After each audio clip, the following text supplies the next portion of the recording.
दोस्तों, यदि आप चाहते हैं पाटलिपुत्रा विश्वविद्यालय से स्नातक करना तो आप सभी के लिए बड़ी खुशखबरी है, क्योंकि पाटलिपुत्रा विश्वविद्यालय के द्वारा यूजी एडमिशन के लिए ऑनलाइन आवेदन की जो प्रक्रिया है ना वो शुरू कर दी है। इस वीडियो में मैं आपको स्टेप बाय स्टेप प्रोसेस दिखाने जा रहा हूँ कि कैसे आप सभी को अपना एडमिशन फॉर्म भरना है, ताकि आपको कहीं भी किसी भी प्रकार की मिस्टेक या कहीं भी कोई समस्या ना हो। वीडियो को ध्यानपूर्वक अंत तक देखना है। पसंद आ तो इसे लाइक और दोस्तों के साथ शेयर कर देना है। ऐसे लगातार अपडेट के लिए चैनल को सब्सक्राइब कर लेना है, ताकि आगे भी इस प्रकार की जो भी अपडेट होगा ना आपको मिलता रहेगा। फिलहाल अपने स्क्रीन पर चलते हैं, पूरी जानकारी स्टेप बाय स्टेप बताते हैं कि पाटलिपुत्रा यूनिवर्सिटी में स्नातक एडमिशन के लिए फॉर्म को कैसे भरना है। दोस्तों, अभी आप लाइव देख पा रहे होंगे पाटलिपुत्रा यूनिवर्सिटी के द्वारा यूजी एडमिशन 2025 के लिए जो पोर्टल है वो लाइव कर दिया है। आप सभी कैंडिडेट इसके लिए ऑनलाइन अप्लाई कर सकते हैं। अप्लाई करने के लिए सबसे पहला काम करें, गूगल ओपन करें, टाइप करें ऑनलाइन अपडेट STM। ये वेबसाइट मिलेगा ऑनलाइन अपडेट STM.in का, इसे ओपन करें। यहाँ पर नीचे आएंगे तो आपको एडमिशन का कैटेगरी मिलेगा, जिसमें मिलेगा PPU यूजी एडमिशन 2025, जिस पर क्लिक करें या वीडियो डिस्क्रिप्शन में दिए गए लिंक पर क्लिक करेंगे, जहां पर सारी जानकारी आपको बताई गई है, जहां से आप पूरी जानकारी देख सकते हैं।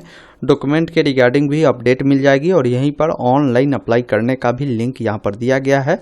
इस पर क्लिक करेंगे तो सारी गाइडलाइन आपको बताए गए हैं कि फॉर्म भरने के लिए आपके पास क्या क्या होनी चाहिए, क्या क्या जानकारी आपको फिल करना होगा। उसके बाद नीचे आना है, एक ऑप्शन मिलता है कंटिन्यू टू फॉर्म का, जिस पर आपको क्लिक करना है। जिसमें सबसे पहला चीज़ है कि आपने जिस भी बोर्ड से 12वीं पास आउट किया है उस बोर्ड का नाम यहाँ से आपको सेलेक्ट करना है। बिहार बोर्ड वाले होंगे तो आपको ऑप्शन मिलता है बिहार स्कूल एग्जाम बोर्ड यानी BSCB, आप इसको सेलेक्ट करेंगे। 12वीं आपने कब उत्तीर्ण किया था और पासिंग ईयर यहाँ पर बताना है। जो भी आपका 12वीं का रोल कोड और रोल नंबर है वो बताएंगे, जिसमें आपको सबसे पहले रोल कोड इस बॉक्स में लिखना है और यहाँ पर रोल नंबर लिखना है। फिर रोल कोड रोल नंबर को दोबारा लिखना है, तो इसमें रोल कोड और इसमें अपना रोल नंबर दोबारा से लिखेंगे। फिर आपको जो है इस कैप्चा कोड को फिल कर डिक्लेयर करना है और एक ऑप्शन मिलता है प्रोसीड टू फॉर्म का, जिस पर क्लिक करना है। उसके बाद आपके सामने आपकी जानकारी आती है, जिसको एक बार रीवेरीफाई करें कि आपका जानकारी सही है या नहीं है। जानकारी गलत है तो अभी ऑप्शन है आप यहाँ से गो बैक होकर उससे सुधार करें। जानकारी सही है तो एक ऑप्शन मिलता है एस प्रोसीड टू फॉर्म का, जिस पर क्लिक करना है। अब यहाँ पर देखेंगे आपसे पूछा गया है कि कैंडिडेट का जो भी नाम है, यहाँ पर कैंडिडेट का नाम लिखेंगे। कैंडिडेट के पिता का जो भी नाम है यहाँ पर फादर का नाम लिखेंगे, यहाँ पर मदर का नाम लिखेंगे और जो भी नाम लिखेंगे आपके मैट्रिक के मार्कशीट या सर्टिफिकेट है उसके अकॉर्डिंग लिखें, ताकि कहीं भी कोई दिक्कत न हो आगे भविष्य में। बाकी नीचे आएंगे, डेट ऑफ बर्थ के लिए कैलेंडर मिलता है। सबसे पहले जो भी आपका साल हो, जो भी महीना हो और जो भी डेट हो उसको यहाँ से सेलेक्ट करेंगे।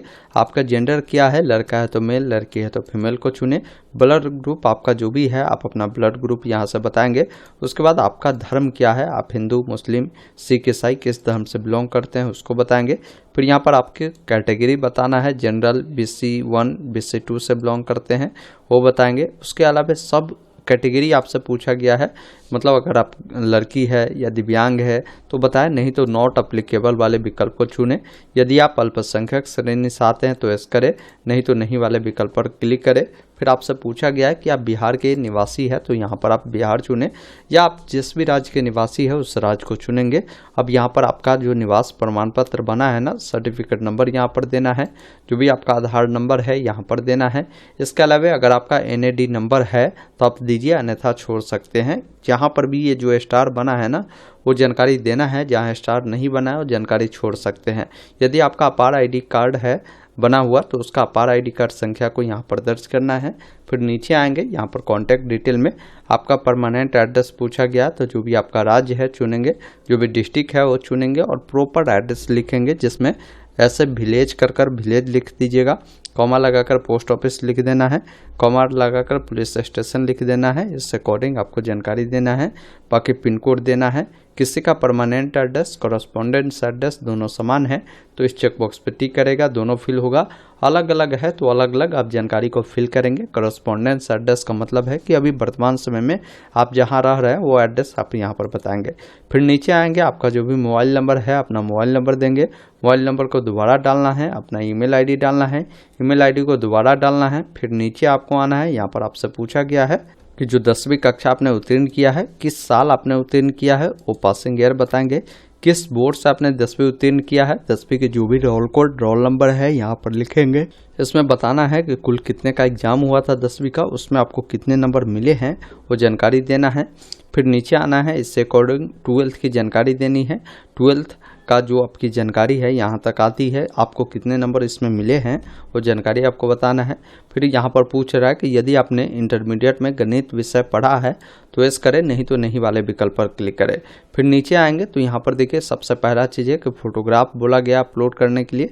फोटोग्राफ जो आपका होगा ना 20 KB से नीचे होगा, ये ध्यान रखिएगा। सिग्नेचर भी 20 KB से नीचे होगा। अब मान लीजिए फ़ोटो का साइज अगर आपको कम करना है, ज़्यादा है तो इसके लिए गूगल में लिखेंगे compressjpg.com, ये वेबसाइट आएगा, इसे ओपन करेंगे, अपलोड फाइल पर क्लिक करेंगे। सपोज करिए मेरा कोई फ़ोटो है, मैंने यहाँ पर अपलोड किया तो यहाँ पर देखिए परसेंटेज दिखा रहा है। अब नीचे जब इस पर क्लिक करेंगे तो बताएगा ओरिजिनल साइज इतना है, हमने कम कर इतना के भी किया, और कम करना है तो और कम कर सकते हैं। इसको अगर बढ़ाना है तो यहाँ से बढ़ा भी सकते हैं, और यहाँ से अप्लाई करेंगे और यहाँ से आपको डाउनलोड करेंगे। इसको जब नीचे ऊपर करेंगे तो यहाँ से साइज आपका कम बेस हो जाएगा। फिर इसको अप्लाई कर डाउनलोड करेंगे और इस फोटो को जो अभी आपने बनाया है उससे यहाँ पर अपलोड करेंगे तो फोटो अपलोड होगा। सिग्नेचर को भी इसी अकॉर्डिंग कम कर अपलोड करेंगे। यहाँ से आई एग्री करना है, कैप्चा कोड को डालकर सेव एप्लीकेशन वाले विकल्प पर क्लिक करना है। इस प्रकार देखेंगे आपका जो रजिस्ट्रेशन है वो सक्सेसफुल हो चुका है। आपको एक यूजर आईडी पासवर्ड मिल चुका है और ये यूजर आईडी पासवर्ड आपके मोबाइल या ईमेल पर भी भेज दिए गए होंगे। अब लॉगिन करना है तो एक ऑप्शन मिलता है click here to login and continue का, जिस पर क्लिक करना है। अब आपको ऑटोमेटिक जो है अगले पेज पे ये रिडायरेक्ट करेगा, जहाँ पर देखेंगे आपका डैशबोर्ड मिलता है। सबसे पहला चीज़ है कि प्रोफाइल अपडेट पर पहले क्लिक करें, जहाँ पर आपने जो भी जानकारी फिल किया था ना वो जानकारी आपको यहाँ पर देखने को मिलता है। इसमें अभी कुछ अपडेट करना है तो इसको अपडेट कर सकते हैं। जानकारी सही है तो आप डायरेक्ट यहाँ पर क्या करें, update profile and proceed for photo signature वाले विकल्प पर क्लिक करें, या नहीं तो यहाँ पर जो ऑप्शन मिलता है नेक्स्ट स्टेप का, जिस पर आकर आपको यहाँ पर जो ऑप्शन मिलता है डॉक्यूमेंट अपलोड का, जिस पर क्लिक करना है। आपका जो भी फोटो है सिग्नेचर है वो देखने को मिलेगा। नीचे आना है, आपका हाई स्कूल का जो मार्कशीट है ना उसको यहाँ पर अपलोड करना है। जो भी इंटरमीडिएट का मार्कशीट है उसको यहाँ पर अपलोड करना है। आपका माइग्रेशन है तो यहाँ पर अपलोड कर दीजिए, और माइग्रेशन सर्टिफिकेट नंबर और कब इशू किया गया वो डेट आप दे सकते हैं। नहीं है तो माइग्रेशन आप छोड़ सकते हैं। फिर नीचे आना है, आपकी कैटेगरी सर्टिफिकेट अगर आपके पास अवेलेबल है तो आप उसको यहाँ पर अपलोड करें। EWS सर्टिफिकेट है तो उसको अपलोड करें, और ऑप्शन मिलता है अपलोड फाइल एंड कंटिन्यू का, जिस पर क्लिक करना है। फिर आप अगले स्टेप में आते हैं जिसमें आपसे पूछता है कि जो 12वीं आपने किया है ना वो आर्ट कॉमर्स साइंस या वोकेशनल कोर्स से किया है, उसको यहाँ पर सेलेक्ट करेंगे। अब नंबर आपने जो भी डाला था वो देखने को मिलता है। अब सब्जेक्ट वाइज नंबर आप बताएंगे, जैसे 12वीं में आपने जो भी सब्जेक्ट पढ़ा था उस सब्जेक्ट को चुनेंगे, उस सब्जेक्ट में आपको कितने नंबर मिले हैं वो जानकारी बताना है। इसके अलावा अगर आपने मैथ पढ़ा है, हिंदी पढ़ा है तो उसको सेलेक्ट करें, इसमें कितने नंबर मिले हैं। इस अकॉर्डिंग जितने भी आपने सब्जेक्ट पढ़ा था ना सभी सब्जेक्ट को ऐड कर नंबर बताएंगे। उसके बाद आप नीचे आएंगे, एक ऑप्शन मिलता है सेव एंड कंटिन्यू का, जिस पर क्लिक कर ओके वाले विकल्प पर क्लिक करेंगे।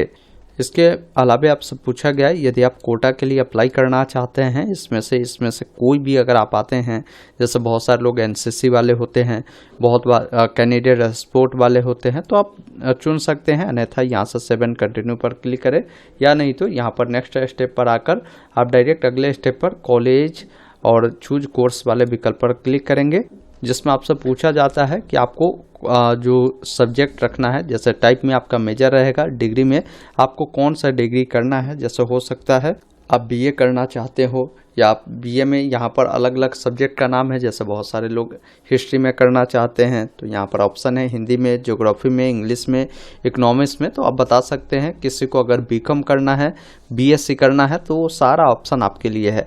तो जो भी आपको करना है ना यहाँ से अपना डिग्री को चुनेंगे, और जो मेन आप सब्जेक्ट रखना चाहते हैं, क्योंकि मेजर सब्जेक्ट का मतलब पहले जो ऑनर्स होता था, इससे अकॉर्डिंग मेजर सब्जेक्ट आपका मेन सब्जेक्ट हो जाता है। तो आप अपना यहाँ पर डिग्री सेलेक्ट करेंगे। फिर यहाँ पर आपका जो सब्जेक्ट ग्रुप है, जो भी आपने मेन सब्जेक्ट चुना है वही आपको यहाँ पर देखने को मिलता है। अब आपको किस जिला वाले कॉलेज में नामांकन लेना है, पटना में या नालंदा वाला में, वो बताएंगे। अब इसके तहत कौन सा कॉलेज आपको चाहिए, आपको कॉलेज का नाम मिलता है, कॉलेज को चुनेंगे। उसके बाद ऐड वाले विकल्प पर आपको क्लिक करना है। अब यहाँ पर आपको कोशिश करना है कि मैक्सिमम जो है आप 20 कॉलेज तक चुनिए और मिनिमम 10 कॉलेज से कम नहीं चुनना है। तो मैं क्या करता हूँ ना कि यहाँ से कॉलेज को सेलेक्ट कर लेता हूँ और यहाँ पर ऐड कर लेता हूँ। अब जैसे मैंने 10 कॉलेज को चुना, 11 कॉलेज दिया, जैसे ही 7 कंटिन्यू पर क्लिक करता हूँ ना तो एक एरर आता है कि एटलीस्ट आपको जो है 2 कोर्स सब्जेक्ट ग्रुप को चुनना है। कि जैसे किसी को बीए में हिस्ट्री ही लेना है, अब यहाँ पर आपको क्या करना है, हिस्ट्री के अलावा भी कोई अदर सब्जेक्ट भी 2 ऐड कर लेना है। जैसे मान लीजिए मैंने हिस्ट्री चुना, अब यहाँ से मैं क्या करता हूँ 2 हिंदी रख लेता हूँ। जैसे मान लीजिए हिंदी ऑनर्स करना है, आप ऑप्शन में दे सकते हैं, तभी फॉर्म आपका आगे बढ़ेगा, ये ध्यान रखिएगा। फिर यहाँ से कोई भी कॉलेज चुनकर ऐड कर लीजिएगा। इसके अलावा मान लीजिए एक और मैं कोई भी अदर सब्जेक्ट रख लेता हूँ। जैसे मान लीजिए हमको जो है ये करना हुआ तो ज्योग्राफी का भी मैं विकल्प दे देता हूँ और यहाँ से इसको ऐड ऐड करता हूँ। अब इसको मैं सेव करता हूँ। 7 कंटिन्यू पर जैसे ही क्लिक करेंगे तो आसानी से आपका ये फॉर्म जो है सेव हो जाएगा। अब आपका जो पेमेंट लगेगा ना, वो पेमेंट 600 रुपये है। बाकी SC ST वाले कोई होंगे तो इनको 450 रुपये ही देने होंगे। अब आपको जो पासवर्ड मिले हैं शुरू में ही, वो पासवर्ड यहाँ पर आपको दर्ज करना है। अभी आप चाहते हैं फॉर्म का प्रीव्यू देखना, आप यहाँ से फॉर्म का प्रीव्यू भी देख सकते हैं। व्यू फॉर्म पर क्लिक करेंगे, आपको पूरा डिटेल यहाँ पर देखने को मिल जाएगा। अब मैं चाहता हूँ पेमेंट करना, तो पहले पासवर्ड को दर्ज करता हूँ। अब यहाँ पर ऑप्शन है पेमेंट, आप जो है CBI पेमेंट गेटवे से करना चाहते हैं या SBI का। आपके पास कोई भी बैंक का debit card, credit card, net banking है, आप कोई भी गेटवे को चुन सकते हैं। पेमेंट करने के लिए जो CBI का ऑप्शन है आप उस पर क्लिक करेंगे, यानी सेंट्रल बैंक ऑफ इंडिया के द्वारा पेमेंट आपका इजीली हो जाएगा। SBI में कुछ एरर चल रहे हैं। यहाँ पर देखिए पेमेंट करने के लिए debit card, credit card, net banking, UPI हर ऑप्शन है। आप जिसके थ्रू भी पेमेंट करना चाहते हैं ना, उसके थ्रू पेमेंट को कर सकते हैं। जैसे मान लीजिए हमें QR कोड से करना है तो QR कोड पे क्लिक कर या से भीम UPI को क्लिक कर मेक पेमेंट पर क्लिक करना है। अब आपके सामने ये QR कोड आएगा, इसे किसी भी UPI ऐप से स्कैन करेंगे और पेमेंट प्रक्रिया को पूरा करेंगे। पेमेंट पूरा होने के बाद इसका जो भी प्रिंट आउट है ना, उसको निकालकर अपने पास सुरक्षित रख लेना है। दोस्तों अभी आपने देखा, मैंने आपको स्टेप बाय स्टेप बताया कि कैसे आप सभी को पाटलिपुत्रा यूनिवर्सिटी UG एडमिशन का फॉर्म भरना है। उम्मीद करता हूँ आपने पूरी जानकारी समझा होगा। तो वीडियो को लाइक शेयर जरूर कीजिए। वीडियो देखने के लिए बहुत बहुत धन्यवाद। जय हिंद।